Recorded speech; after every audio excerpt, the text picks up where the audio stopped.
Hello and welcome back to the Avoid the Tyrewall podcast. I'm your host Teagan, and today I'm going to be doing a combined review of the Monaco Grand Prix, including F2 and F3, and the Indy 500. So let's begin. Monaco F1, Charles Leclerc on pole, and I was really excited for this because he's hometown hero. Everyone in Monaco seems to love Charles Leclerc. Like there's so much, I don't know, pride within the country for Charles. But the race, lap one, there was a massive crash between Perez, Hulkenberg, and Magnussen. And so Carlos Sainz had actually got a puncture and pulled off into one of the runoff roads. I'm pretty sure it was by Sandervoort or Sandervoort.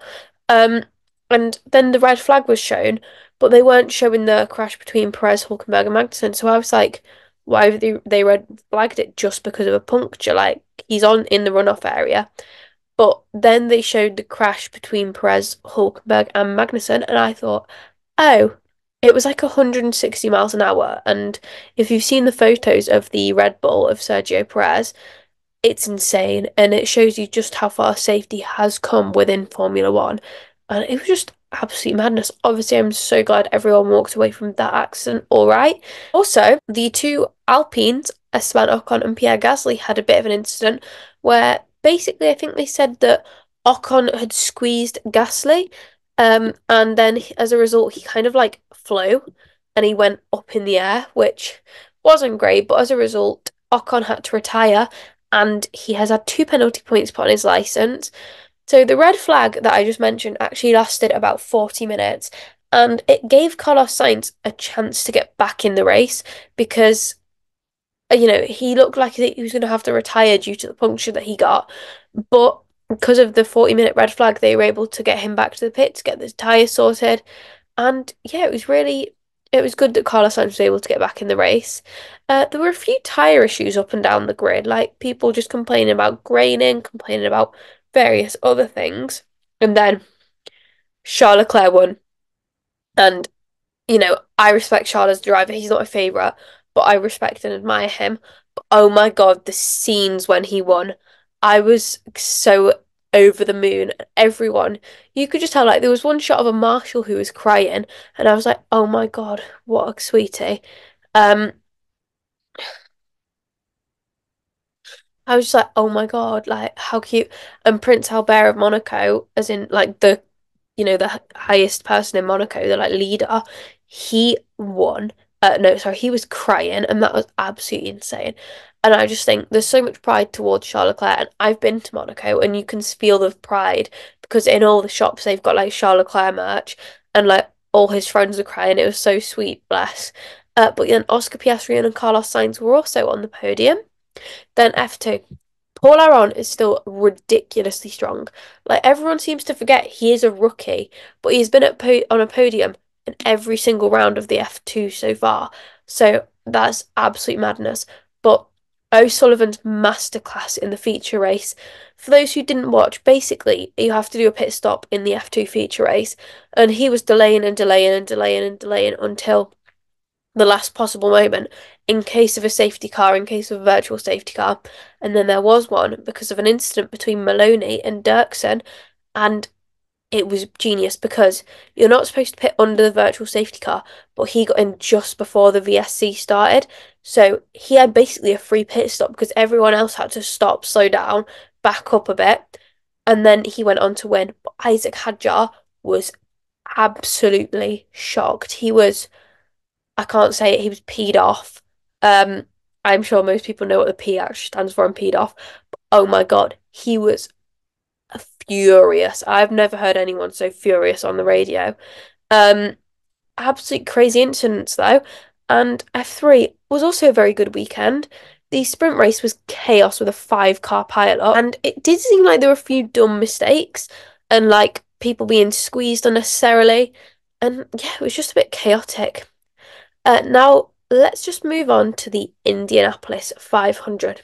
So, I actually want to talk about Catherine Legg. She qualified in, I think, 31st, but I think she's so inspirational. And her sponsor, Elf, was also really good because it's E.L.F, and that stands for eyes, lips, face.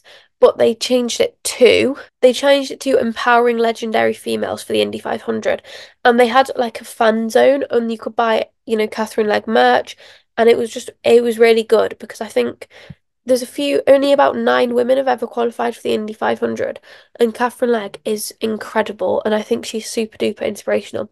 And, if I could interview her, that'd be super cool.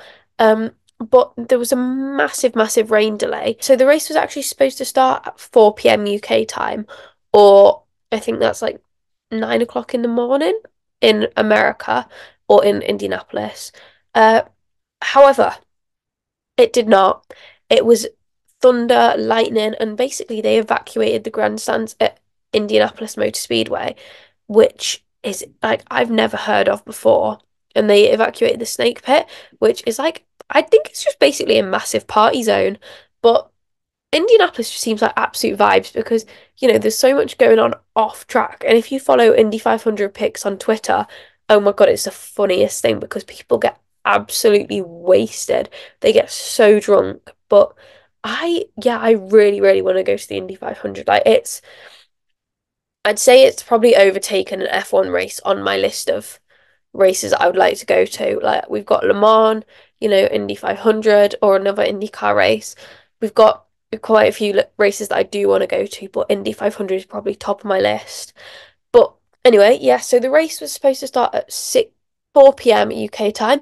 It ended up starting at 9:44 p.m., which I actually didn't think that I would be able to watch it because I was working, and basically I was supposed to be working straight through the middle of it, but the delay meant that I could, and so I was I was in the car on the way home from my work, and it's absolutely buzzing because I've started trying to get into IndyCar a lot more now. And then I saw the rain delay and I was keeping my eye on the Twitter for Indianapolis Motor Speedway. And I was like, come on, come on, come on. Like, to be honest, I thought it'd get pushed back to today, which is Monday, the 27th of May, when I'm filming this. But yeah, I thought it'd get pushed back and it didn't. And I just absolutely. I was so happy that it got delayed. Obviously, you don't want bad weather, but oh my God, it gave me a chance to watch it because I watched it last year and I've got to confess, when Pato crashed last year, I stopped watching it. I was like, my Pato Award fan heart cannot take this anymore. Obviously, that was a very scary accident where he flipped, but I'm so glad that it got delayed. But lap one did not disappoint. There was a crash, and Blomqvist crashed into the wall, collected Ericsson and Fittipaldi. And Ericsson, I said Isaac Hadjar was fuming. I think that Ericsson's got to be pretty on the same level as Hadjar with but fumingness, if that's even a word, because he was furious. He launched his glove at the barrier, and I thought that's quite like humbling because like the poor marshal had to pick it up. I was like, oh, but he launched his glove at the barrier and he just looked so dejected. And I think it's really strange in IndyCar how like they just go and like talk to the drivers mid-race, like after they've DNF'd. Like I know it happens in F1, but it's not normally broadcast until like after the race.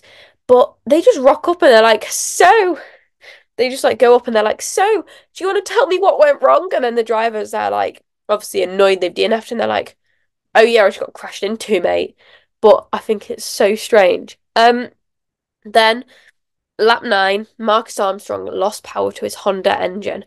I was so upset because I really like Marcus Armstrong. I followed him for quite a few years, and I was like, "Come on, Marcus, you're going to do incredible." Um, and then he retired on lap 9, but I was just so upset.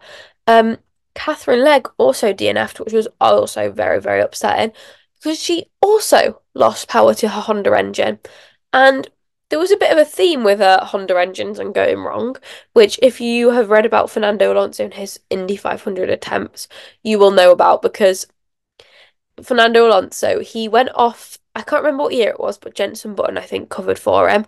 He went off from F1 and McLaren to try and do the Indy 500. His Honda engine in F1 was giving him a few issues. And then he went to Indy, and guess what? He had Honda engine issues. And I think that's a little bit funny. I know it's not, like, it shouldn't be funny, but it's a little bit funny. Um, I did notice there's a massive difference in pit stops to F1. If you got half the things they do in IndyCar pit stops in F1, like I think the world would explode because F1 pit stops are so intricate and so like second or point one of a second like close. But then in IndyCar they've got the two lanes, and I think one's a fast lane and one's like a slower lane. But I was just like, oh my God, I don't understand what's happening. So I think I'm gonna look into that a lot more.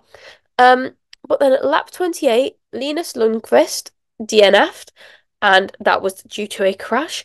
Uh, Last year in 2023, the first caution was on lap 90. This year, there were three cautions in 29 laps, which is absolutely insane.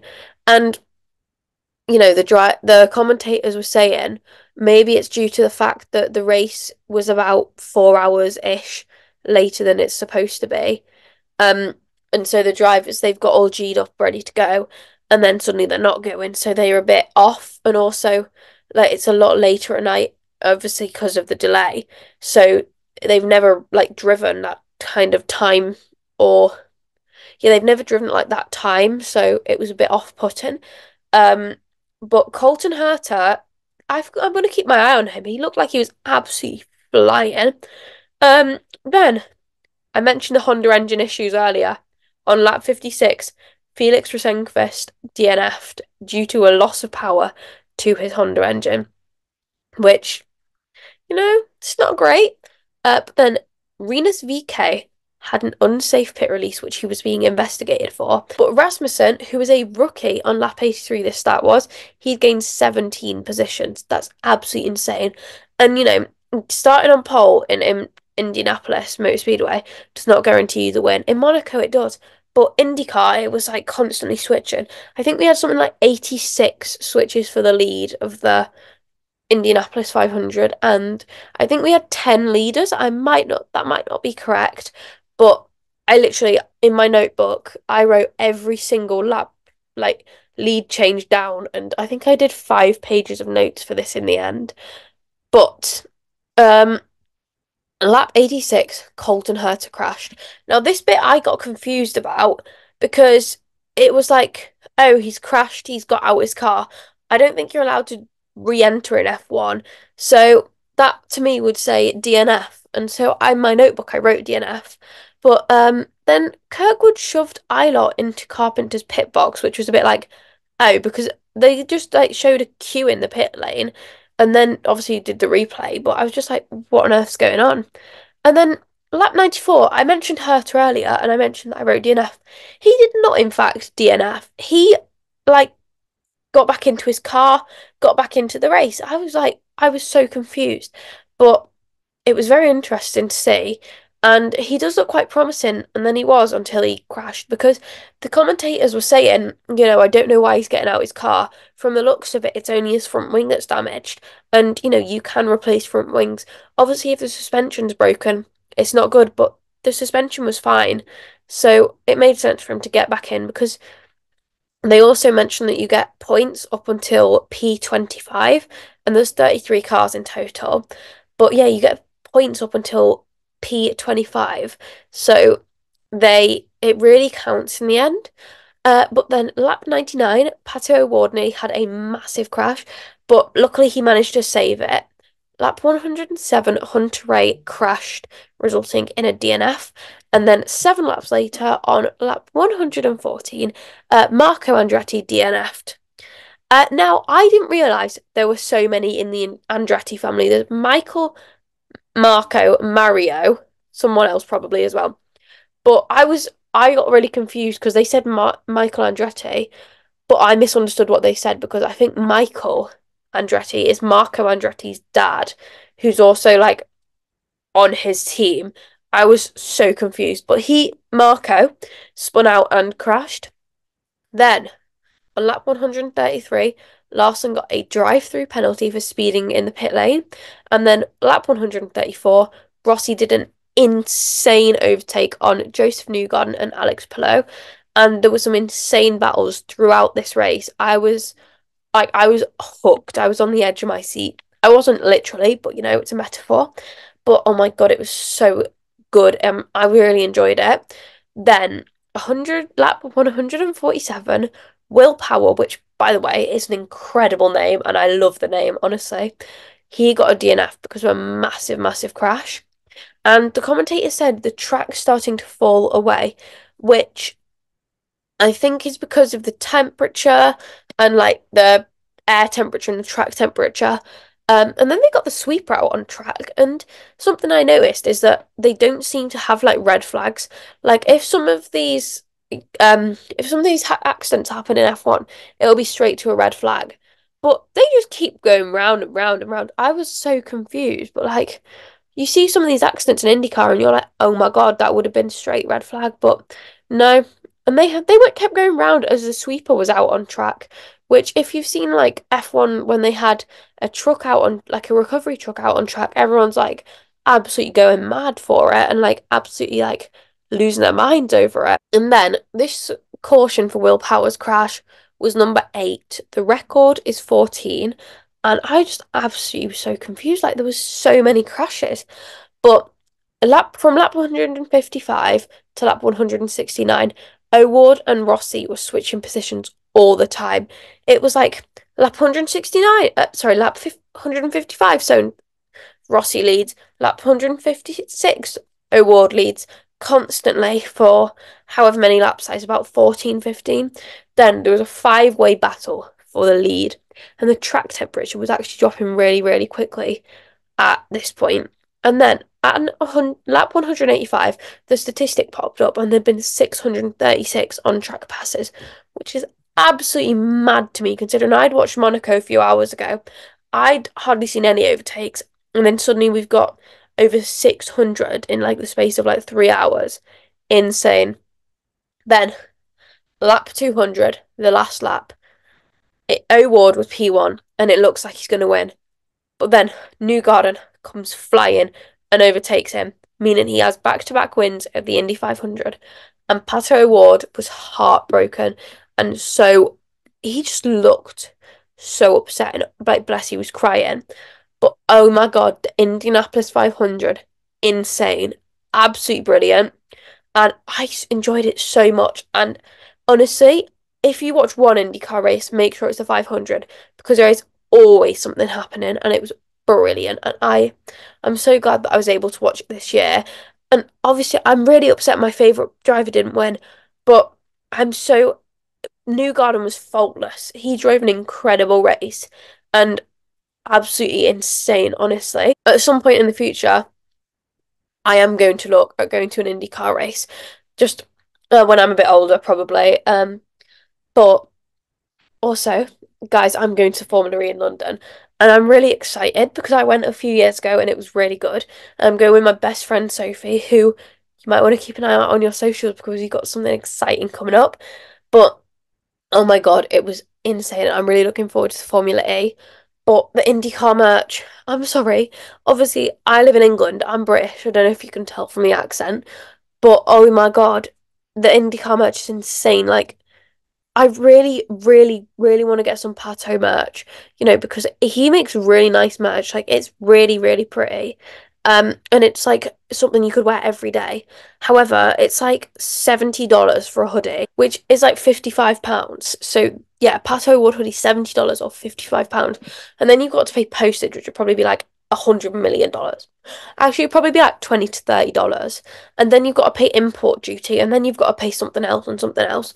And I really want some merch. Like, I really want a hat. But it's insane to me, like, F1 hats, IndyCar hats, other merch hats are like £40. Like, £40 for a hat.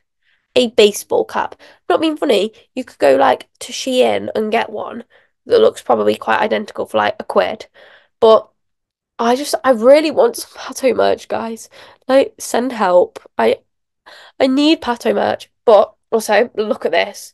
I'm actually really excited about this. I was in Sainsbury's, which for those who are not English is or not British and don't know what Sainsbury's is, it's a supermarket and they sell the little tiny McLaren F1 car.